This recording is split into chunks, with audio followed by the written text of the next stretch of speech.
Have you ever wondered how to avoid having your kids being removed by CPS? I'm attorney Allison Tilton. I'm a family law attorney and co-owner of the Gray Legal Group. I'm joined today by Traci Williams, who's a parenting coach and owner of A Loving Way to Parent, and Robin Johnson, who's a criminal defense attorney and owner of the law offices of Robin Johnson. Our goal today is to talk to you about how you can avoid having your kids removed from your home by CPS. So the first thing that we want to talk about today is what would cause CPS to come into someone's home and remove their children?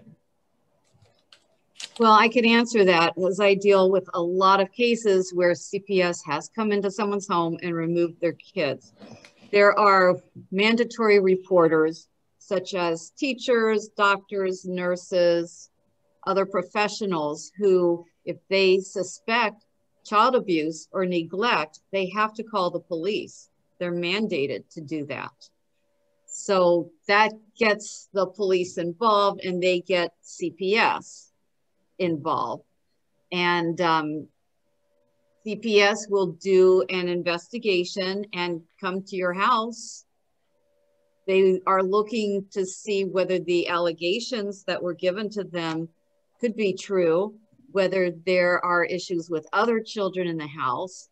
And then they check to make sure that the house is properly furnished and there's enough healthy food in the house and it's not totally filthy and that. And then they will make a decision as to whether the children can remain in your house or whether they should immediately be removed. If they're immediately removed, there's a court hearing in 3 days. We can deal with that at another time. But to keep CPS from coming to your house, just make sure that they don't have a reason to, that the kids are not complaining to someone that they're being beaten up, that they don't have bruises, that they're not starving, that they're not being ignored, that the parent isn't an alcoholic and never there for the kids. Just as a quick follow-up, other than mandatory reporters, is there any other type of person that can report potential or potential abuse to CPS that would cause them to show up at your house? Anybody can call the police or CPS. Yes, some of these calls are made by the kids themselves. If they feel abandoned or threatened or injured, they call themselves. And kids these days know about this. They know to do that. They're taught in school to let an adult know if there's ever a problem at the home. And something I also see is parents going through a divorce or already divorced. Sometimes if the communication is really broken down and one parent is worried about the other parent or the kids, they will also make that phone call and have a well check. So keeping communication would be really important if you don't want to go down this road accidentally. That's a great tip, Traci. Thank you. So what would be your advice? What would you tell a parent to do if CPS were to show up at their home? My advice is to cooperate. It's so hard to cooperate with CPS. When someone from CPS comes to your home and they want to take your children out of the house, these CPS workers might not even be parents themselves. They might not understand what's going on, but it's a certain legal process that has to be followed. And at first they'll tell you to go to classes or get drug tested, and you might not want to do it. You have to do it. You have to completely cooperate at every stage with the social workers. And on the side of the kids, what you want to do as a parent is reassure your kids as much as possible. So the CPS will come in at all different hours. It could be the night, it could be the day.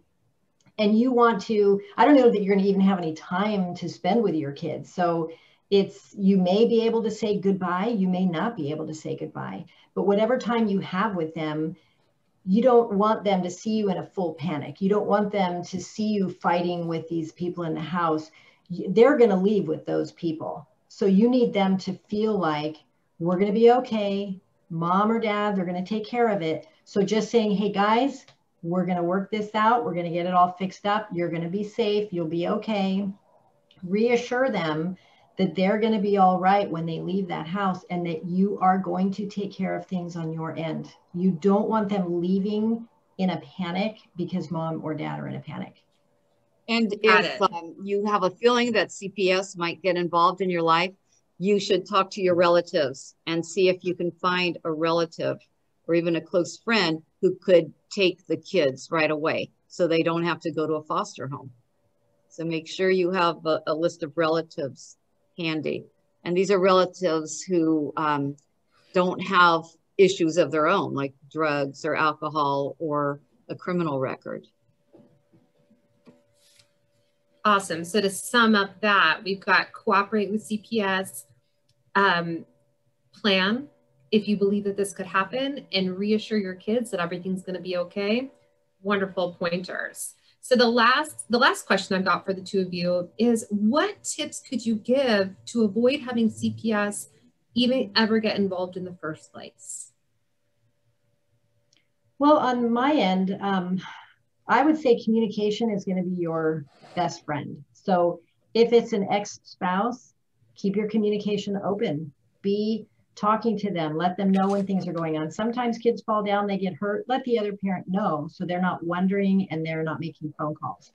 Also, having communication with your kids.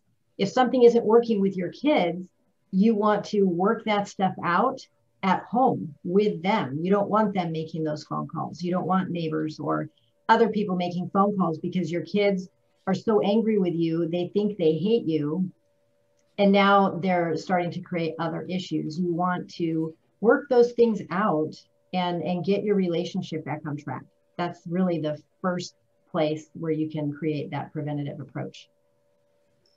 That's excellent advice. I also think from as soon as a child can start talking, you need to instill honesty in them, because sometimes kids will make up allegations and they might want to be removed from the home.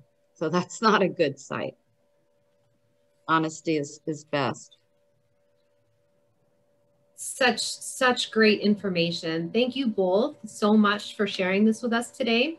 And if you're looking for more information on how you can avoid having kids removed from your home and from CPS, please call Traci Williams at 951-240-1407 or reach her at alovingwaytoparent.com, or Robin Johnson at 951-676-1962, or sharklawyer.net.